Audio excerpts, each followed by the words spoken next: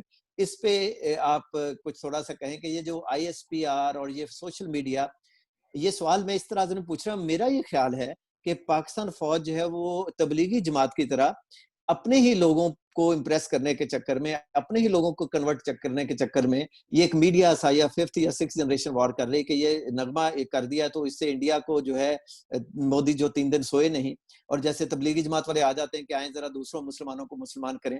تو آپ کو یہ کیا لگتا ہے کہ اس ایسی چیزوں کا کچھ فائدہ ہے, یا صرف یہ بجٹ بہت زیادہ ہو تو پھر آپ ایسی چیزیں کرتے ہیں؟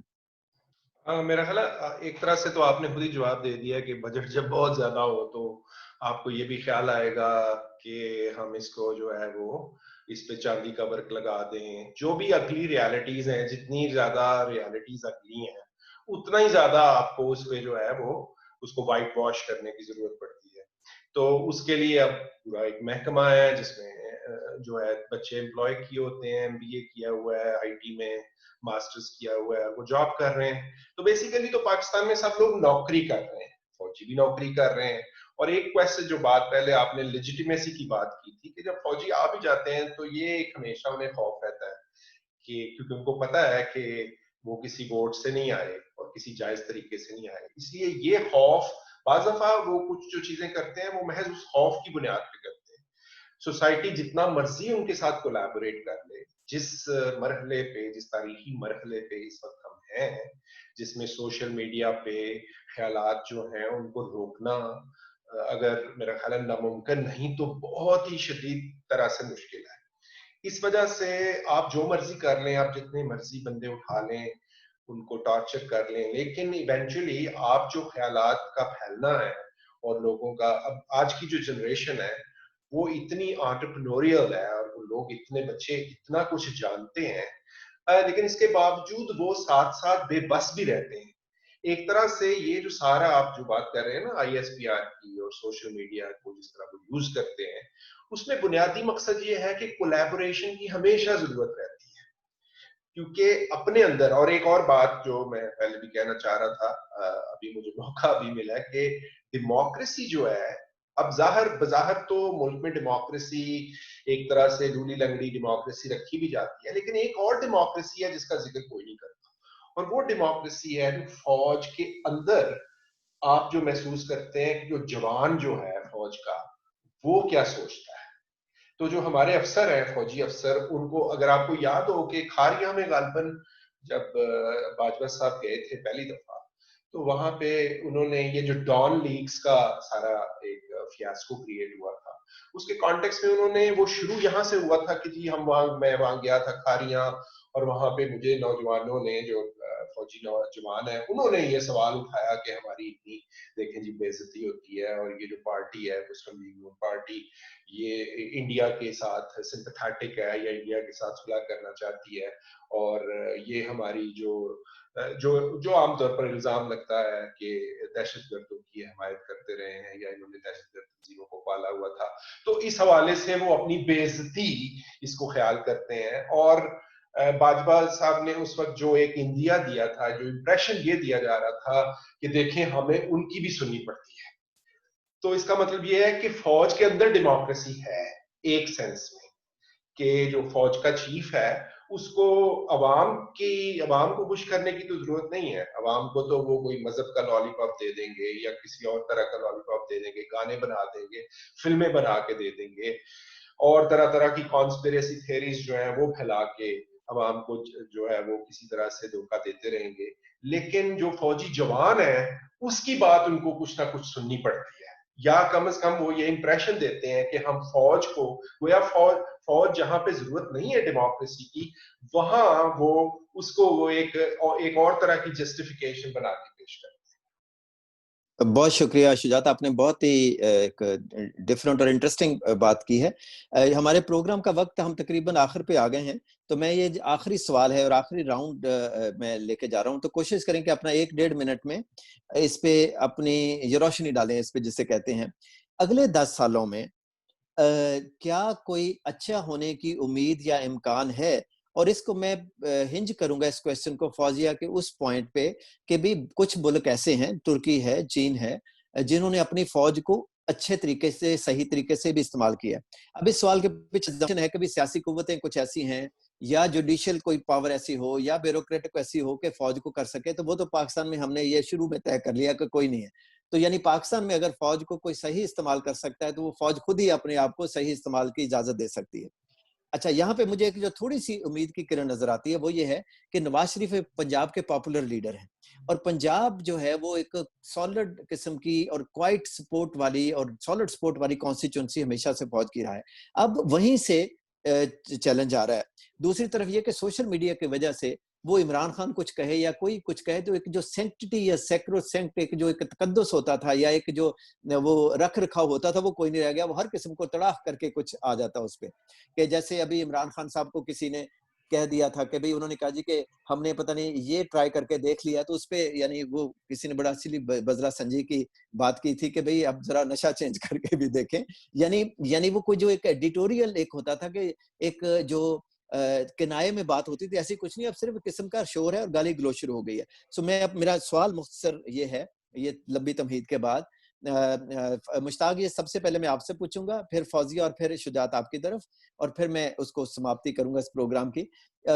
یہ بتائیں کہ اگلے 10 سالوں میں کیا، یہ بھی ہم نے طے کر لیا کہ کیا کیا ہونا چاہیے جو فوزیہ نے بتایا، کیسے کچھ بہتر ہو سکتا ہے؟ مشتاق آپ، پھر فوزیہ، پھر شجاعت۔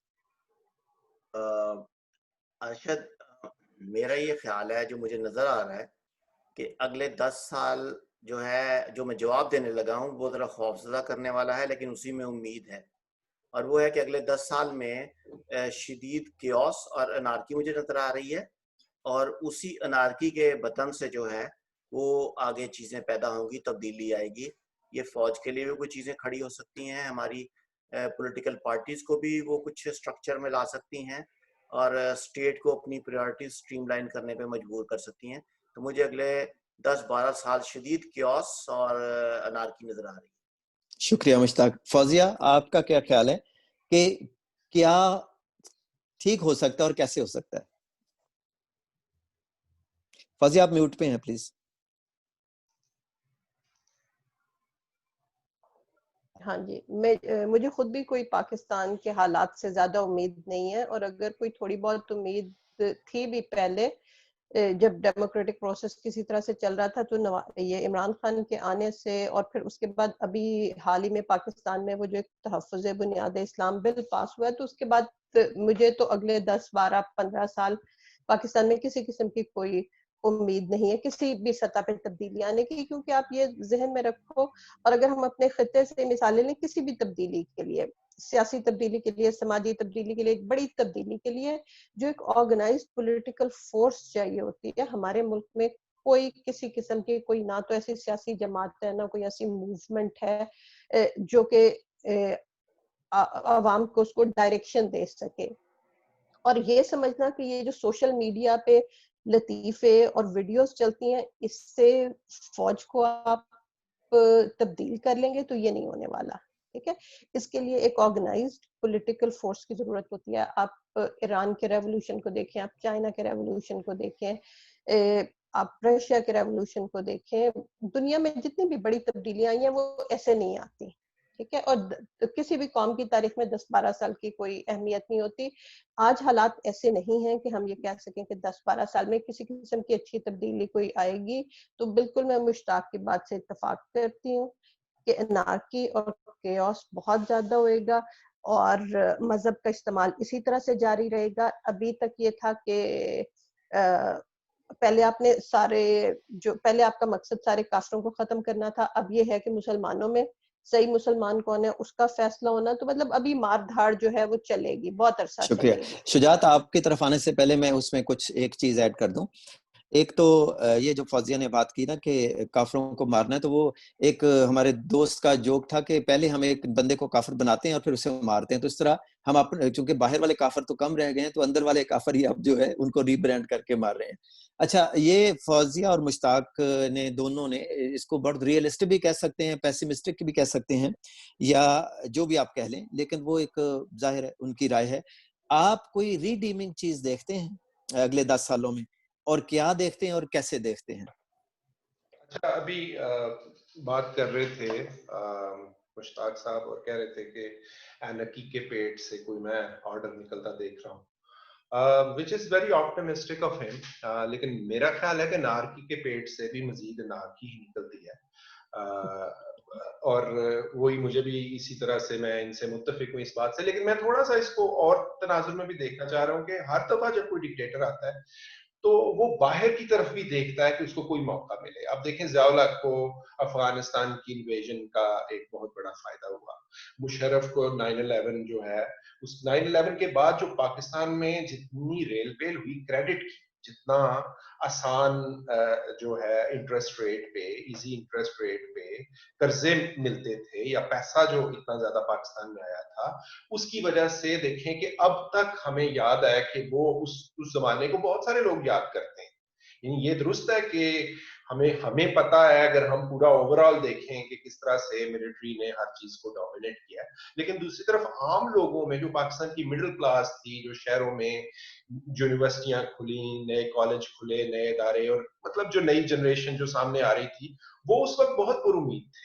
تو اب یہ جو اس وقت جو سچویشن ہے، اس میں میرا خیال ہے کہ ایز این انسٹیٹیوشن، شاید مجھے نہیں پتا کہ اس کو ہمارے کوئی اگر کوئی سنجیدہ کوئی تھنک ٹینکس ہیں تو وہ کس طرح سے دیکھتے ہیں، لیکن یہ بات ایک ریالٹی ہے کہ جو as far as I think کہ سب سے بڑا جو سوال اس وقت ہمارے سامنے ہے، ایز میرا خیال ایز اے نیشن بھی اور ایز این انسٹیٹیوشن، اگر ملٹری انسٹیٹیوشن نے ہی ڈومیننٹ ایک پاور رہنا ہے، تو ان کے سامنے سوال یہ ہے کہ وہ ان کے پاس جو ہے وہ ٹرانسفر آف پاور کا کیا طریقہ ہے. یہ اگر ڈیوائز نہیں کریں گے تو آئندہ کچھ سالوں میں فوج کے اندر بھی بہت سارے مسئلے کھڑے ہو سکتے ہیں، کیونکہ اب اویئرنیس اتنی زیادہ شارپ ہو چکی ہے کہ اب اس بات کو جو ہے وہ فوج کے اندر ہی رکھنا بہت میرے خیال میں مشکل ہو چکا ہے. یعنی آپ ٹرانسفر آف پاور جو آرمی چیفز کی ایکسٹینشن کے تناظر میں کہہ رہے ہیں. ٹھیک ہے، بہت شکریہ. یہ آخر پہ ایک کہتے ہیں کہ سپوزنگ، یہ چونکہ ہم ایک اسپیشل پروگرام کر رہے ہیں اور پچھلے 20 سال کا جائزہ لے کے اگلے 10 سال کی پہ ہم کچھ کہنے کی کوشش کر رہے ہیں. ایک بات جو رہ گئی، میرا خیال ہے کہ ابھی اس وقت جو جیسے انٹرنیشنل جو مطلب سیناریو بن رہا ہے، اس میں یہ موقع بھی بن سکتا ہے فوج کے لیے مزید، اور یہ ان کے لیے ایک مصیبت کا باعث بھی بن سکتا ہے. یعنی اٹ کین گو ایدر وے. اور یہ جو کرونا وائرس کا آنا ہے، that can be that big event which might catapult Pakistan into a different direction. ٹھیک ہے. میرا اگلا اور آخری سوال جو ہے وہ ایک ہے کہ آپ نے اگر دو پلیئر ہیں، میں اس وقت سمجھتا ہوں، جنرل باجوہ ہیں اور عمران خان ہیں، تو وہ ڈبل وکٹ میں چونکہ ضرورت ہوتی ہے دو پلیئر اس کی، تو پلیئر تو جنرل باجوہ ہی شاید ہیں، لیکن چلیں ہم سمجھیں کہ عمران خان کی بھی کوئی بات سنتا ہوگا. اگر آپ نے ان دونوں کو ایک ایک مشورہ دینا ہو تو وہ کیا مشورہ ہے؟ میں سب سے پہلے مشتاق کی طرف جاؤں گا. ایک سمپل مشورہ مشتاق عمران صاحب کے لیے اور جنرل باجوہ کے لیے، اور فوزیہ آپ نے بھی اور پھر شجاعت آپ نے بھی. تو مشتاق پہلے آپ، کوئی ایک سمپل سادہ مشورہ ڈویبل. سمن بکمن جو ہوتے ہیں ان کو کیا مشورہ دیا جا سکتا ہے؟ نہ ان کے کان ہیں، نہ ان کی آنکھیں ہیں. نہیں سمجھے، سن رہے ہیں، میری اسپیشل ریکویسٹ بھی، آپ ان کو یا مجھے مشورہ دیں. نہیں دیکھیں، ناسور جو ہوتا ہے اس کو مشورہ نہیں دیا جا سکتا، اس کو نکالا جا سکتا ہے.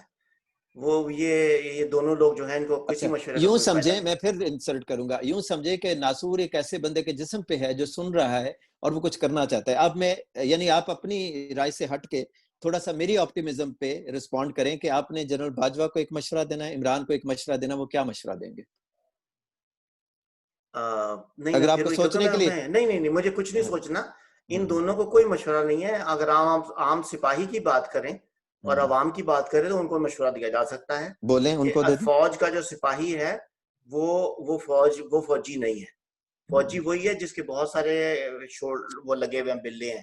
سپاہی جو ہے وہ عوام میں سے ہے، اس کو عوام کی طرح سوچنا چاہیے، اور عوام کو بھی جو ہے وہ مزید اس پہ غور کرنا چاہیے. اور کچھ نہیں تو کم از کم فوج کے ہاتھوں ایڈیٹڈ جو ہے وہ حمود الرحمان کمیشن رپورٹ ہی پڑھ لینی چاہیے، تاکہ اس کے جو ہیں تھوڑے سے کرتوت ہم پہ مزید واضح ہو سکے. بہت شکریہ. فوزیہ، آپ آئی ہوپ کہ مشتاق سے تھوڑا ڈفرنٹ کوئی مشورہ دینا پسند کریں گی جنرل باجوہ کو یا فوج کو؟ وغیرہ تو خیر پسند تو میں بالکل نہیں کرتی، لیکن چونکہ اب آپ کے پروگرام میں شریک ہوں اور آپ کا یہ فارمیٹ ہے تو میں یہ کہوں گی کہ although کہ میں یہ سمجھتی ہوں کہ بے شمار مسائل ہیں پاکستان کے، لیکن ایک مسئلہ جس کو پاکستان کو for once and all ختم کر دینا چاہیے وہ یہ ہے کہ مذہب کا استعمال جو ہے نا اس کو یہ بند کر دیں. ریاست کو یہ سیکولر بنائے، باقی یہ جو کھا رہے ہیں ملک کو کھاتے رہیں، جو پی رہے ہیں پیتے رہیں، لیکن مذہب کے استعمال کو بند کریں. That's it. یعنی خاص طور پہ آپ بلاسفیمی کے حوالے سے کریے؟ نہیں، میں خاص طور پہ بلاسفیمی کے اس سے نہیں کہہ رہی. یہ جو تحفظ بنیاد اسلام بل آیا تھا یہ کیا ہے؟ تو ہر طرح سے جو مذہب کا استعمال ہے، کیونکہ اس سے جو لڑائی ہوئے گی اس سے سیول وار ہوگی، اس سے لڑائی پاکستان کے گلی محلوں میں ہوگی اور لوگ ایک دوسرے کو ماریں گے. تو اس کو یہ ختم کر دیں، باقی اس کے علاوہ جو یہ کر رہے ہیں کرتے رہیں. ویسے مطلب میرے مشورے پہ تو انہوں نے نہیں چلنا، لیکن ہاں بہرحال یعنی ایک ہمارا ایک وہ کہتے ہیں نا درد دل تو ہوتا ہے نا کہ ہم چاہتے ہیں ایسا ہو. شجاعت، آپ کیا مشورہ دینا پسند کریں گے خان صاحب کو بھی اور باجوہ صاحب کو بھی، جٹ صاحب کو بھی؟ اچھا، خان صاحب کو تو میرا خیال ہے کہ he should ease himself out.